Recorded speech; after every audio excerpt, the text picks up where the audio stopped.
ka naman sa vlog natin. Hola! Hello! My baby!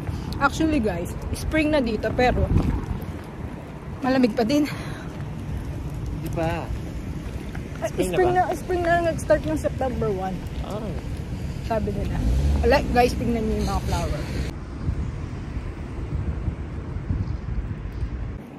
O, diba? Isa lang yung sa mga nadadaanan namin. Pero marami pa. Iba ko lang. Minsan may white, may pink, may red, gano'n. Ngayon guys, papunta kami sa bus station. Ang galing lang dito sa location namin kasi lahat madali, lahat malapit. Groceryhan, sakay ng bus, sakay ng tram wala. Pero hindi naman kami nagta-truck. Bus lang. Alam niyo ba guys, ang sakit ng kamay ko, sobrang lamig. Alam mo yung pag inuutusan ka bumili ng yelo, sa hawak-hawak mo ng yelo, yung ganun yung mamamanid. Pero I love this weather. Na-enjoy ko siya. Kasi nung umalis kami sa Pinas, summer. So, enjoy ko talaga dito. Yan. Lakad lang kami. So guys, nakakatuwa yung transport system nila dito. Kasi hindi nakakapagod. Tapos, on time pa palagi yung dating ng bus.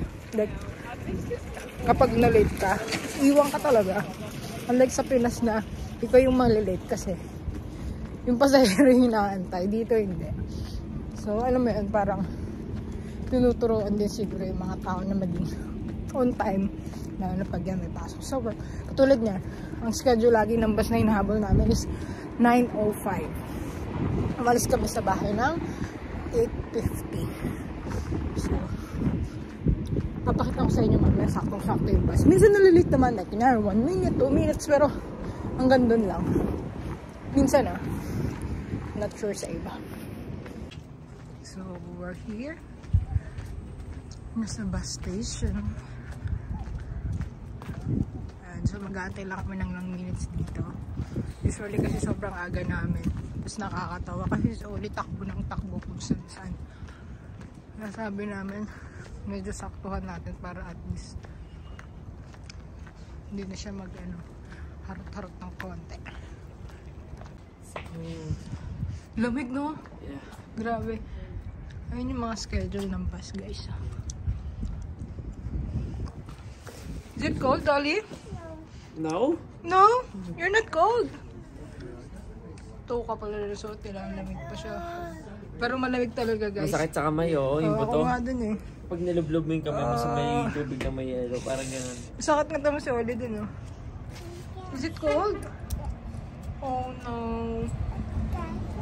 We forgot your gloves. Yeah, your gloves. So guys, we're still waiting for the bus. The bus by Boy Abunda. Is that Tita? It's not Tita. So every Saturday guys, nag-church kami. Actually, bago-bago lang. Kailan natin nalaman tong church natin? July or June, no? Parang ganun. I think June ata. Yeah, June. Sobrang grateful lang namin kasi nakilala namin yung community na yun. Kasi kung hindi, I don't know. So yan, every Saturday automatic ganito yung labas namin.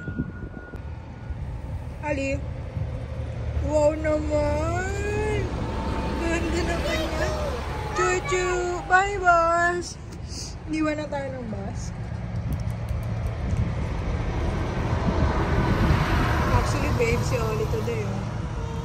Usually, gusto nyo maglakad-lakad mo, matakbo-takbo, eh. Yung shoes ayaw yapak eh. Binili namin siya ng jogging shoes. Mura lang yan, guys. Mama! So, guys, nasa bus na kami. So, what? Kasi dala namin yung store. Tapos kami nandito kami sa tingnan nyo yung view namin. That's our view. Kasi Oli, masukahin to. Ngayon kasi if ever na nakikita niya yung mga kapaligiran, baka sakaling hindi siya pasuka. Pero 3 beses na kami umupo dito, hindi naman siya sumusuka. Pero pag dun sa pwesto naman, nagsusuka siya. Dami din kasing roundabouts dito. Tapos iba silang mag-break sa break sa Pinas. Kasi dug, ganun.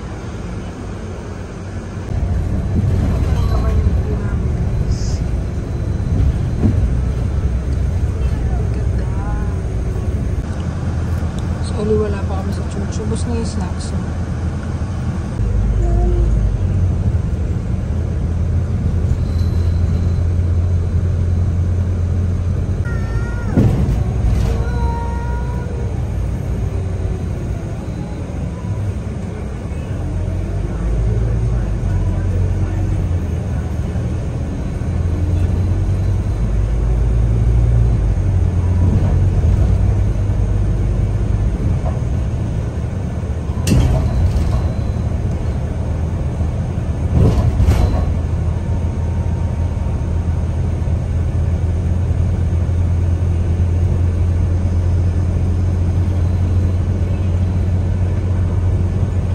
That?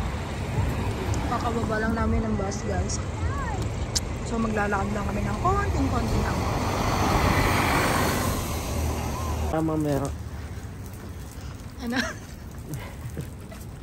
Guys, alam niyo na sana na lang talaga ako maglakad dito. Tsaka hindi kasi nakakapagod dito kasi malamig. Pero siguro kung sa Pinas, maganda-ganda ang weather. For sure dami naglalakad doon, no?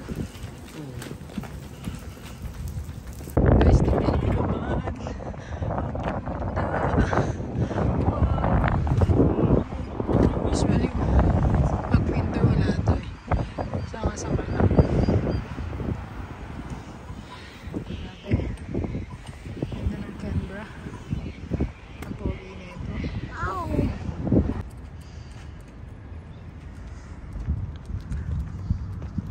Dito na kami sa church, guys. Welcome na lang namin kayo after preaching. God bless you all. Yeah, because I just made it up. The church